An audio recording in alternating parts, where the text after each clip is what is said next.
3D combination puzzle यानी Rubik cube का मूल आकार 5.7 सेंटीमीटर होता है। कंपटीशन के चलते उसे छोटा या बड़ा किया जाता है। इस बार का सबसे बड़ा रूबिक क्यूब अमेरिका की यूनिवर्सिटी ऑफ मिशिगन में इंजीनियरों की टीम द्वारा बनाया गया है। उसका कुल वजन 680 किलो है। इतना बड़ा रूबिक क्यूब बनाने वालों ने कहा कि कोई भी होशियार व्यक्ति सामान्य रूबिक पजल को कुछ ही सेकंड में हल कर सकता है, लेकिन इसे हल करने के लिए उसे कम से कम 60 मिनट का समय लगेगा।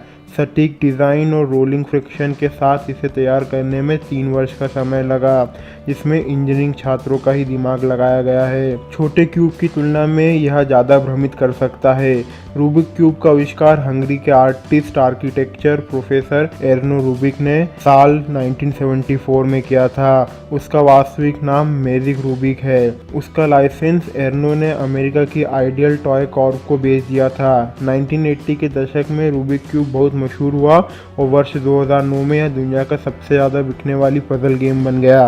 अगर आपको हमारा इन्फॉर्मेटिव वीडियो पसंद आया हो तो please like, share and subscribe.